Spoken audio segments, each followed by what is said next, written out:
बोलो बोलो विश्वकर्मा बाबा की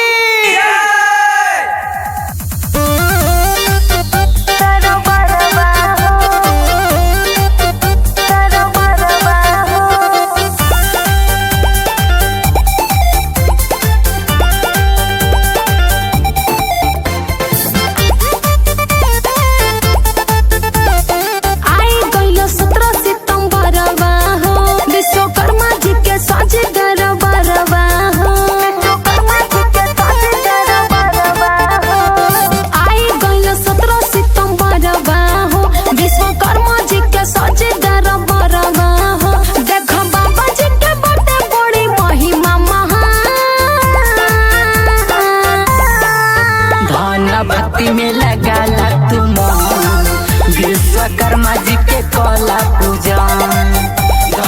भक्ति में लगाला तुम विश्वकर्मा जी के कला पूजा। धन भक्ति में लगाला तुम विश्वकर्मा जी के कला पूजा।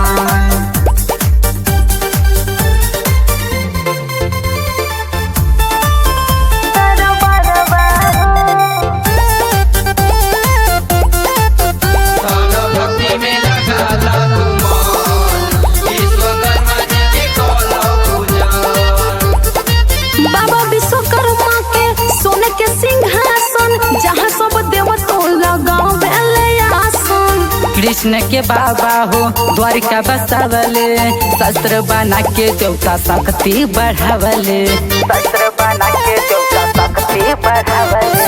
बाबा विश्वकर्मा के सोने के सिंहासन, जहाँ सब देवता लगावेले आसन। कृष्ण के बाबा हो द्वारिका बसावले, शस्त्र बना के देवता शक्ति बढ़ावले। शक्ति बढ़ावले तो उनके कृपा से उड़े लगा गगन में भक्ति में लगाला तुम विश्वकर्मा जी के कला पूजा।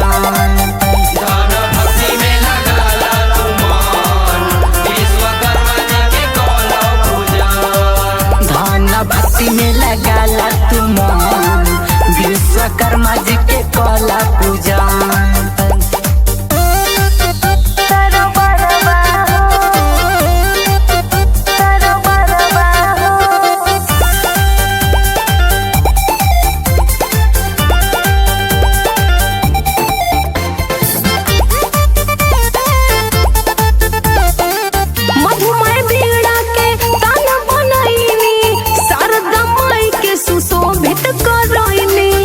जी के त्रिशूल का मंडल बनाईनी, चक्र बना के विष्णु जी के सजहिनी। चक्र बना के विष्णु जी के सजहिनी।